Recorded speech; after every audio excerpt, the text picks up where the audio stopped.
بەڵێ فەرموو. السلام عليكم. وعليكم السلام ورحمة الله وبركاته. باشي دكتور.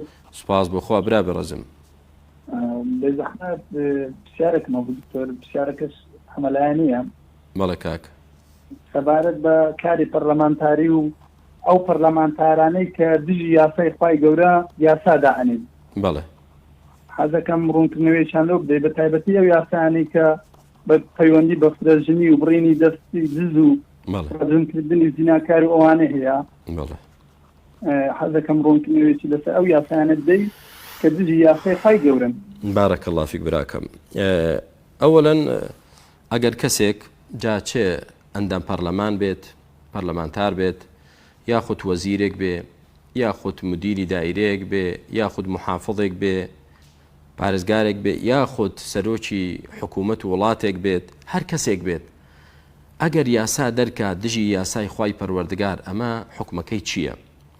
دەڵێن تاوانێکی زۆر گەورەیە و لە هەندێک حاڵەتیدا دەگاتە دەرەجەی کوفر.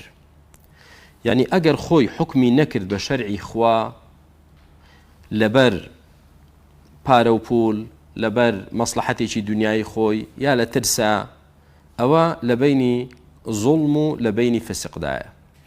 بەڵام کە بێت و قانونەکەی تر لە شەرعی خوا بە باشتر و گونجاوتر دابنێت، ئەمە پێی لە دینی خوا دەردەچێ و کافر دەبێ. وإن صلى وصام وزعم أنه مسلم، هەرچەندە نوێژ کا ڕۆژوو بگرێ وا بزانێ مسلمانە.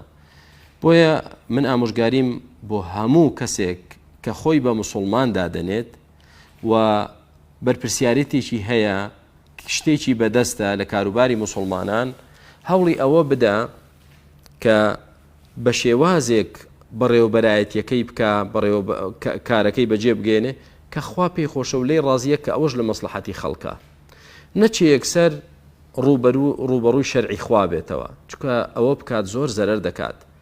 ئەگەر بێت و بە شەرعی خوا ڕازی نەبێ، یا بێت و بڕگەیەک لە شەرعی خوا بەڕاست نەزانێ، بڵێ من باشترم لایە یا هاوشێوەی ئەوم لایە یا شەرعی خوا بە ناگونجێت، ئەوە بێگومان پێی لە دینی خوا دەچێتە دەرەوە، چونکە ڕەخنە لە خواگرتن و تانەوتە شەردان لە حکمی خوا کوفرێکی زۆر گەورەیە، خوا پەنامەندە. بەڵام وتمان هەندێک جار لەبەر پارە و پول، لەبەر مەنسەب، لەبەر چیچی بڕیارێک دەردەکا، ئەو بڕیارە خۆشی دەزانێت کە و نەبێ وەکو شەرعی خوا بێ یا چاتر بێ، نە چاک دەزانێت هەڵەیە، بەڵام بۆ ترسێک یا بۆ تەمەعێک ئەوە لە بینی زوڵم و زاڵمێتی و فاسقێتیدا کە هەر گوناهی گەورەیە، بەڵام ناگاتە دەرەجەی کوفری ئەکبەر. بۆیە ئامۆژگاریم بۆ هەموو لایەک ئەوەیە کە پابەندی شەرعی خوا بین. إن هذا القرآن يهدي للتي هي أقوم. شەرعی خوا، قورئانەکەی خوا، دەستورەکەی خوا بۆ باشترین و چاکترین ڕێباز هیدایەتمان دەدا لە هەموو بوارێکی ژیانماندا ئینشاء الله.